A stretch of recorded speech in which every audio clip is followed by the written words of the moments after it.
The Bahamas Tonight, the Northern Edition, starts now. This is the Bahamas Tonight, the Northern Edition. Good evening, I'm Sabrina Brown. Thank you for joining us. The government of the Bahamas officially presenting plans for a Bahamian Carnival to the Grand Bahama business community today. The nation's leader outlining the many benefits of such a cultural attraction during a special luncheon at the Pelican Bay Resort. Carnival festivals are celebrated in many countries annually, some attracting millions of people from around the world. Prime Minister the Right Honorable Perry Christie believes the Bahamas can also benefit from this form of cultural festivity. Focusing on Grand Bahama's economic state, the nation's leader told members of the business community that culture and heritage must be viewed as vital components in developing a healthy economy. People would come in for nature, a nature preserve. People will come in to watch birds. People will come in to do and watch and see history. People will come in to play. People will come in to do things that you may create, particularly for them to come in to do. The Prime Minister encouraged the business leaders to get involved and take advantage of the opportunities that a Bahamian Carnival will present. I want you to be a part of the offering that is going to take place here in Grand Bahama. Ultimately in May, I expect 1,000 people minimum from Grand Bahama, and I expect these gentlemen to be involved, and ladies, that they can sell a couple thousand costumes abroad. I expect Grand Bahama to have an impact down there. But what's going to happen in Grand Bahama is going to be all sorts of side events, entertainment events, to be able to stimulate the entertainment that is so lacking here. He added that a major focus in turning the economy around is to bring new energy to the destination. All of it is intended to stimulate the economy that you are actually in.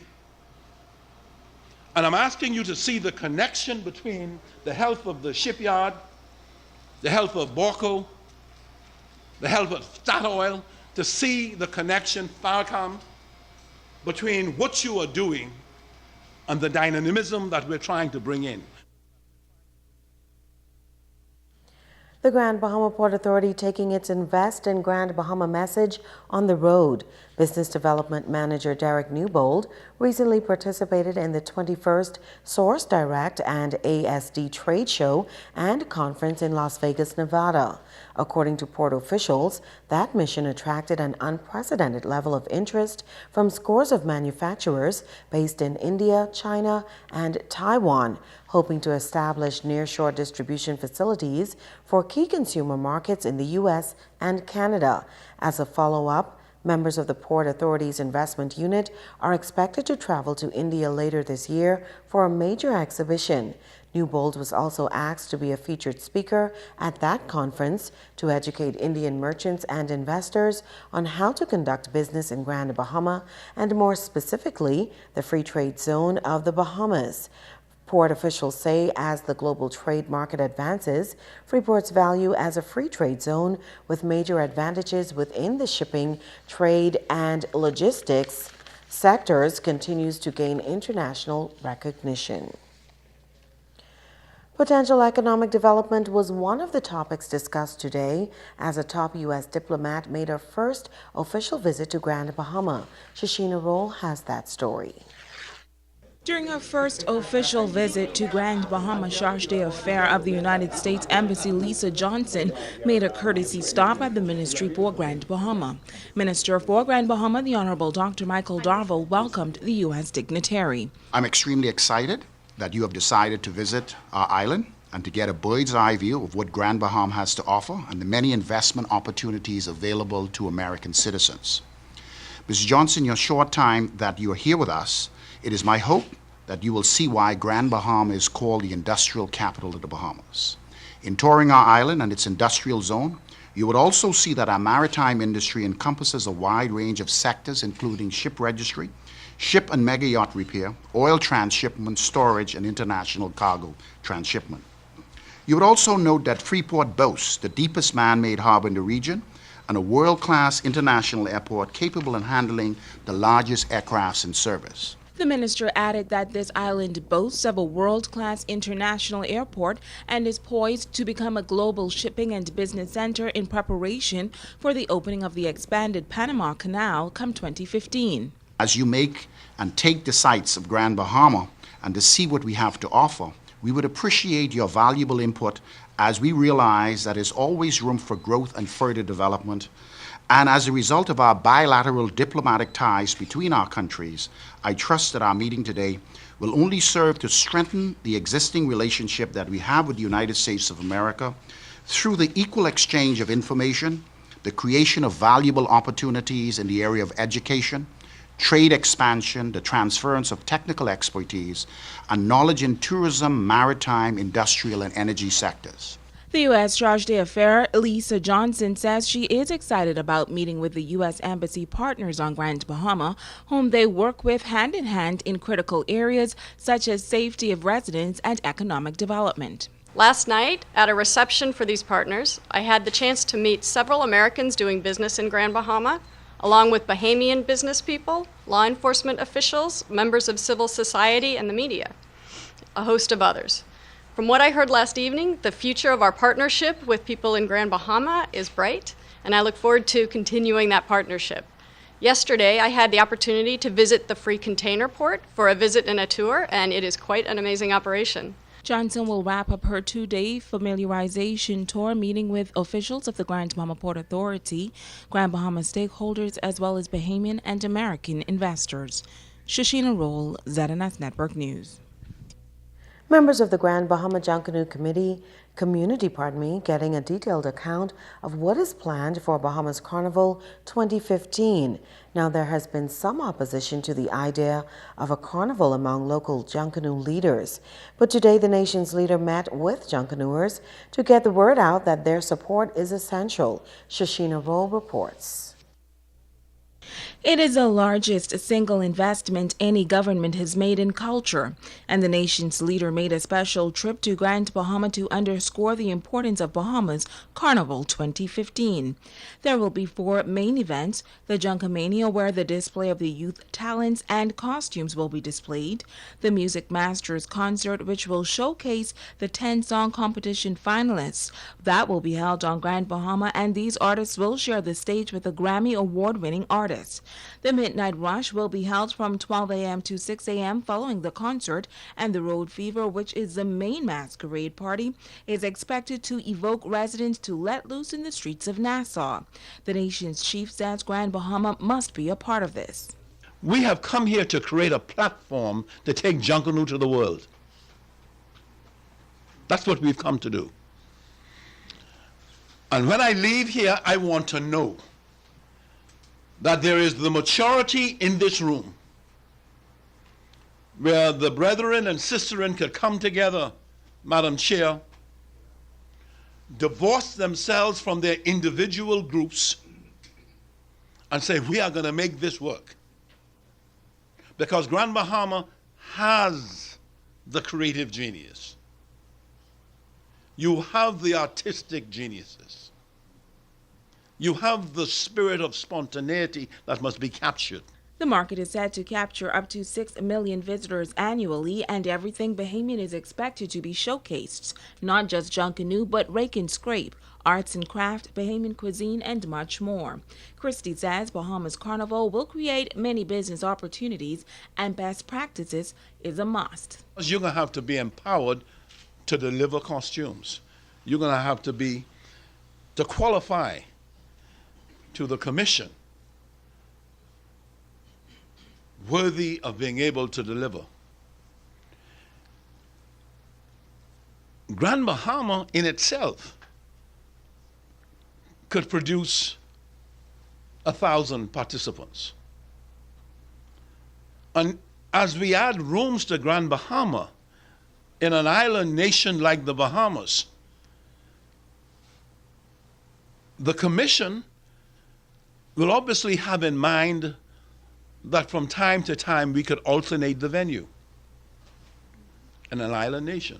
Christie told the Junkanoo leaders that there are over 200 plus carnivals in the world, and the Bahamas Carnival 2015 has been guaranteed to be a high-level entertainment experience. It gives Grand Bahamians an opportunity who never rush in them organized groups we have. A woman walked up to Arlene Nash and myself during the Independence rush out and say, y'all even changing the Independence rush out now. How can we participate? Even the Independence rush out now becoming organized like Junkanoo. Unless you get costumes, you can't be in it. And we're talking about having an event down here, even though the major event in Nassau, where you go on the streets. And that's what you all want to do too? Midnight Rush. Midnight Rush. Here. Fun. Where you see people like O.B. Wilscombe, who don't do these kind of things. He'll come out for the Midnight Rush. And you know, you'll see him in the back of a groom dancing. He's calling on the Port Authority and other business leaders to play an integral role. Shashina Roll, ZNS Network News. Stay with us. The Northern Edition is coming right back. Bringing news that matters to you. You're watching the Bahamas Tonight Northern Edition. Welcome back. The Constitutional Commission coming to Grand Bahama tomorrow to meet with some sectors of the Grand Bahama community. The government has announced that the referendum will be held throughout the country on November 6th to address the issue of gender equality. Tomorrow morning, the Commission will meet with members of the Grand Bahama Christian Council to discuss the upcoming referendum. During the afternoon, a similar meeting will be held with police and defense force officers. So far, there has been mixed reactions to the proposed bills, which are currently before Parliament and must be approved by at least 3/4 of the House of Assembly and the Senate.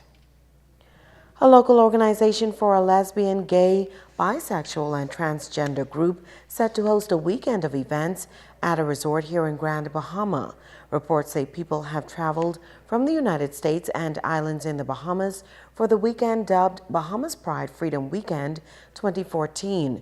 Tonight, President of the Grand Bahama Christian Council, Reverend Peter Pinder, is expressing concern about this latest development.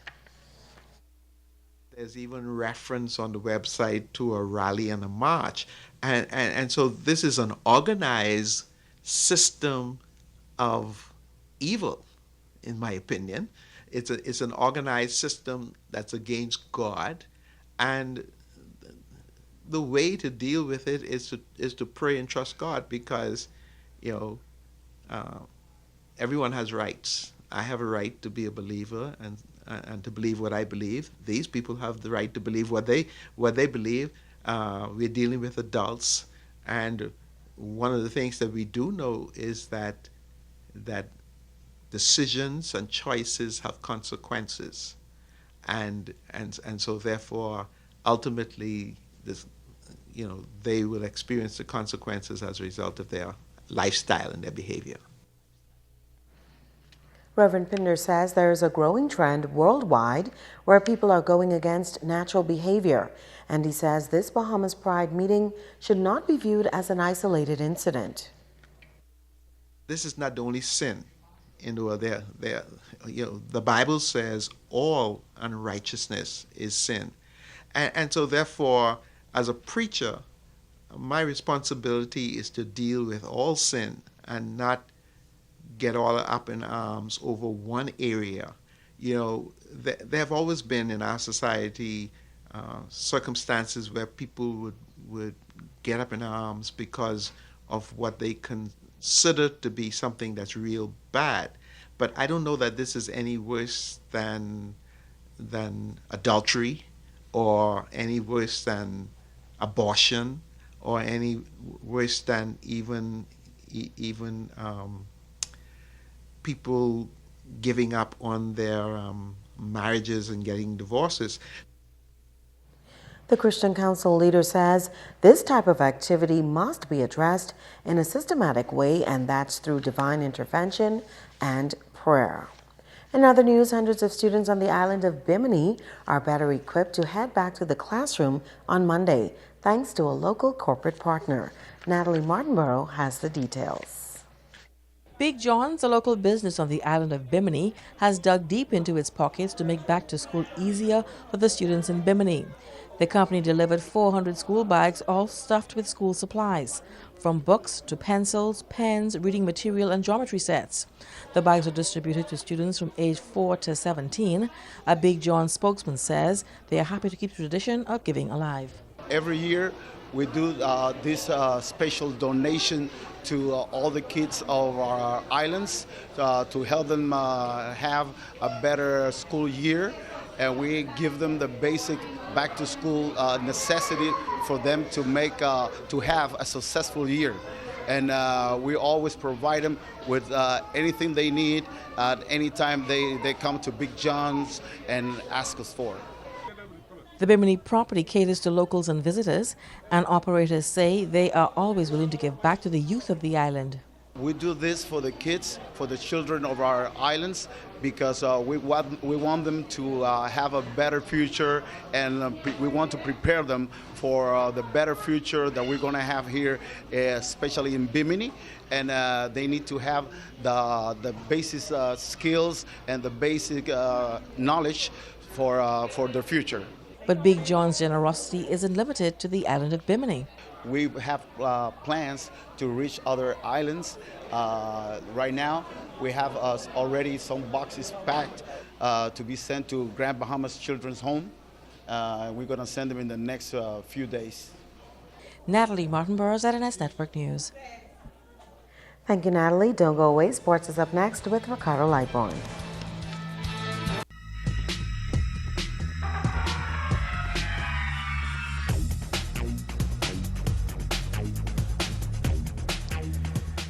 Hey everybody, and welcome to Sports and Ricardo Lightborn. Tonight this one goes out to Marie Curtis. That's John Curtis' little girl. Did exceptionally well with the BJCs, but she gets all of her brains from her mother. Okay? Many of our college athletes, folks, are back in school abroad, and locally students return on Monday. Now, during the weekend back-to-school program in West End, the message of helping and giving back to actually bounce off the walls of St. Mary Magdalene Church. As students prepare to return to the classroom Monday, September 1st, Deacon Jeff Hollingsworth of St. Michael's Catholic Church in West End during the weekend back-to-school program pointed to the success that the Bahamas has made as a country and the reason for those successes. The small little country has affected the world of athletics like no other little country on the planet. 300,000 people, but when you look at what we have done on the world scene, the international scene, with respect to developing athletic prowess and power, very few could compare or complain about what the Bahamas has done. But unless those athletes understand that their success, their academic success, their athletic success, was given to them as a gift from God and God alone. Deacon Hollingsworth told the primary school students, you have a bright future and you have a difference to make by caring for the Bahamas, and many of those have forgotten. Whatever God gives you in your journey towards success, understand that He's given it to you so that you could become a blessing, so that you can cause miracles to happen in other people's lives. Because it's far too many of us have gotten all the praise and the glory out of our academics, athletics, and otherwise, and have turned our backs on our people. That cannot be. President of West, that is Nadia Mills, appeal for help, especially in sport. So parents, I just encourage you this morning, just please work along with us so that we can put West End Primary back on top. And those of you sports enthusiasts, please, we know that our sports program at that school is really lacking. And so if you can assist in whatever way, I encourage you to do so. Well, the YMCA Commercial Basketball League playoffs continued last night, folks. Let's track over to the Y and see who won. Statoil and Bahamas Pistons on court in playoff action, and the Pistons with the fast break. The Pistons can shoot the rock and had the range early. Statoil was not about to let this one get out of hand. Basketball is a game of moves, and Bahamas Pistons players have some moves to boot. Watch the inside move by Statoil and a height advantage. You want some shooting? This game had it. That's from the arc. 60-57 to score in the ball game. Bahamas went to perimeter game, and this one was from the Queens Highway plant. The YMCA Commercial League is laced with talented players. Keep an eye on the move by the Pistons point guard. But Statoil's size factor in the paint paid dividends big time. Statoil won at 75-65. Meyer rolled at 21 points. Bowman Mullings with 16. Amato Heppen at 21. And Sam Bevins with 13, a losing cause. The Borco Oilers and the GB Power Shockers then followed. The Oilers with the range early in the ball game. That's off West Sunrise Highway. GB Power, running a team they are, took the action right to the Oilers. But Borco had other plans, like the high-flying hoop. Boy, the jam. GB Power showing some mustard in the paint. Travis Wagles with 25 and Ashton Lewis at 16. Walker won this one, 83-77. Clemente Martin scoring 29 points. Well, Mitch Mortimer, golf tournament, folks, is all systems go for Saturday. The Grand Lucan Reef Golf Course is the venue for the tournament, and it's also flighted. Now, the flights is 0 to 8. Flight 2 is 9 to 16. Flight 3 is for handicappers 17 to 24. There's also a junior and ladies flight as well. Kevin Mortimer says it's the third annual event, and a number of whole sponsors and packages, if you're interested, is still available. We have a 4,000 whole sponsor, which entails you getting 2 foursomes, along with your logo being placed permanently at the clubhouse and also on the first hole. The second sponsor is a gold sponsor, which is a $1,000 sponsor. It includes a foursome, and it includes your logo being displayed on the first and the 18th green. The next sponsor is a silver sponsor, which includes your logo being placed on the 14th green, which is a signature hole, and that's also entry fee of 2 players. The fourth sponsor is a bronze sponsor of $250, which includes 1 player and your logo being presented at the tournament. And then we have a hole sponsor of $100, that's per hole, where your company logo will go on each hole that is one of the 18 holes on the golf course. Well, there's a 9 a.m. shotgun start on Saturday. Registration will continue tomorrow at the Reef Golf Course, and they don't want you registered early on Saturday, but try and get it all done. That is by tomorrow. And Bev, congratulations, girl. Your daughter is doing exceptionally well. That's a look at sports.